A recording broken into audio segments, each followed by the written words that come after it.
Welcome to Words Matter, the podcast where we explore the transformative power of language and how the words we choose shape our lives. I'm your host, Deanna Ley, the Catalytic Coach, and I'm here to guide you on a journey of opportunities, progress, and change. Each episode will dive into a thought-provoking quote or phrase, unpack its meaning, and discover how it can inspire us to rise above challenges, embrace joy in the journey, and ignite our possible. Your words matter because you matter. Now, let's get to today's amazing episode. Hey there, friends. Welcome back to Words Matter.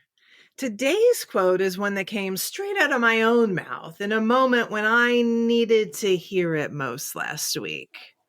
See, I'm deep in the final editing process for my new book, Rooted, Your 30-Day Journey Toward Whole Self-Health, which, by all of my expectations, it was supposed to be done by now.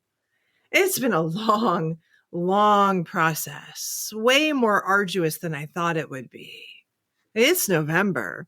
I had myself believing that I'd be well into the exciting phase of what launching your first book looks like and all the fun things that go along with that. But nope, I'm still in the thick of it, feeling like I'm trudging uphill through thick mud with weights around both ankles. Yep, it's been tough. I sit down to work and feel pulled in every direction. Every time I fix one thing, something else unravels that now needs my attention. I read a chapter that once felt solid and then start to question every line of it. It's exhausting and emotional and honestly heavier than I thought it would be. And there goes my unrealistic expectations that I'm still healing. Real time. Now, one day last week, I was in the middle of one of those never-ending editing days, and I was so fed up, on the verge of tears, that I said out loud, I can't do this anymore. Now, the second those words came out, I felt them with every fiber of my being. I was actually caught off guard with how defeatist they were. It shocked me, shook me to my core. Those words, I can't do this anymore. They didn't sound like me. They didn't belong to me. And almost as quickly as they came, another voice rose up louder and more rebellious, and it said, I don't do can't. Now that sentence stopped me right there where I was. Not as a slogan, but a truth I already knew, rising up to the surface to remind me of who I am. I first heard about what's called the Empowered Refusal from Marie Forleo when she was a guest at Matthew McConaughey's Art of Living event back in April of 2023.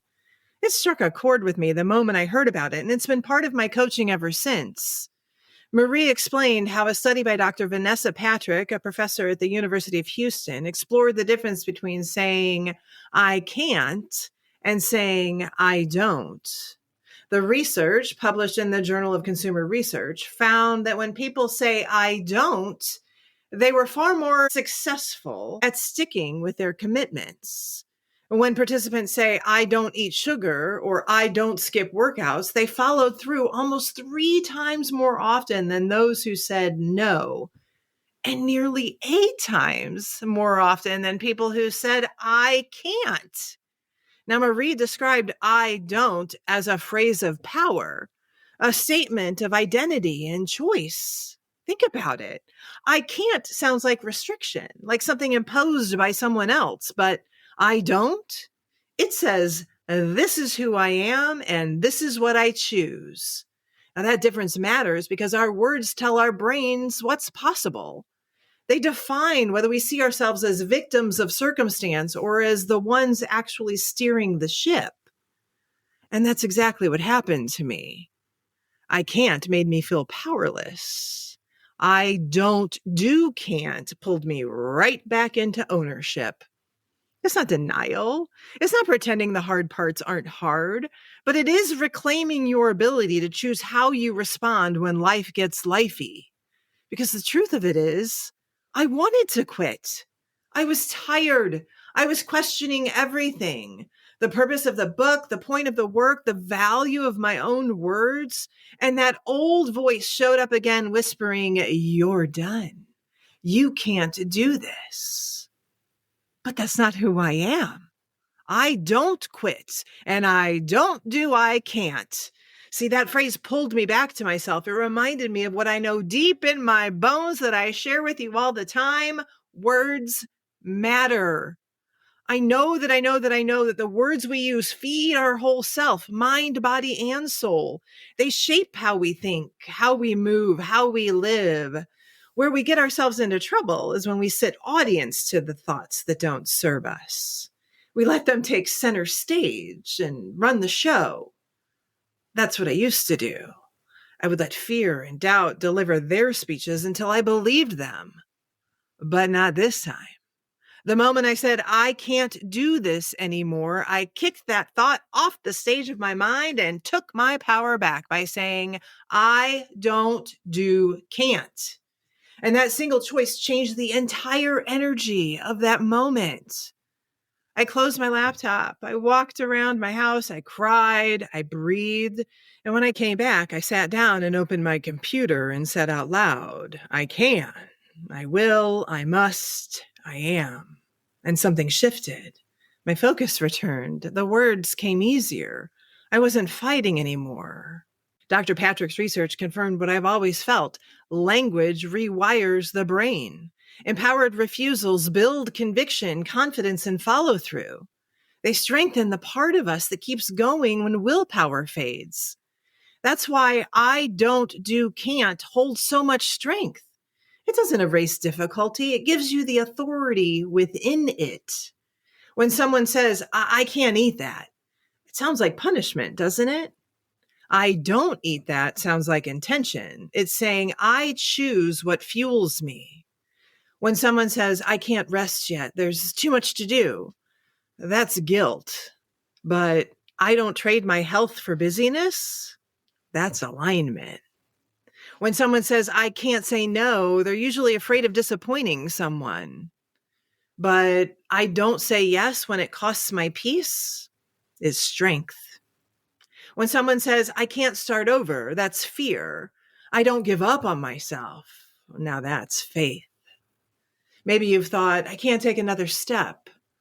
Well, your empowered refusal can whisper, "I don't stop here." Maybe it's, "I can't forgive myself." Your refusal can remind you, "I don't live chained to the past." Maybe it's, "I can't handle one more thing."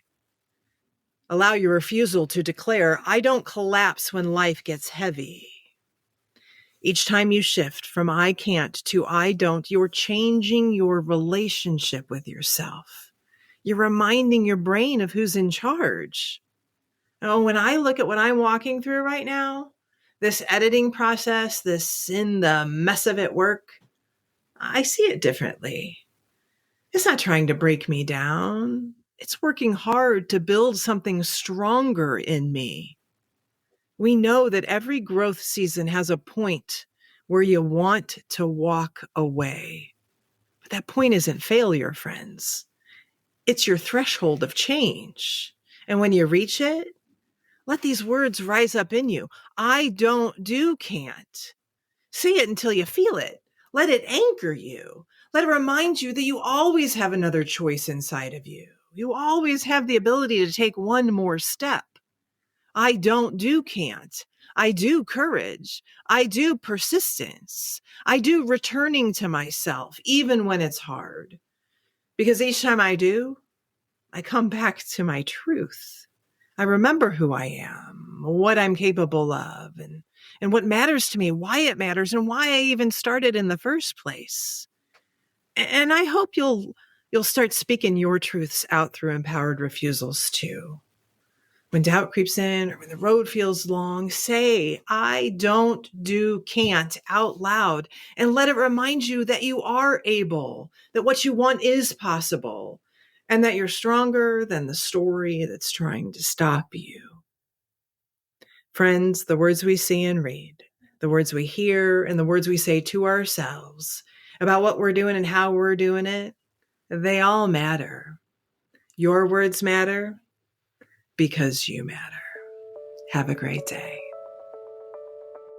Thank you for joining me on this episode of Words Matter. I hope today's message inspired you to embrace opportunities, make progress, and create meaningful change in your life. Remember, every word you speak, especially to yourself, has the power to shape your journey and ignite your possible.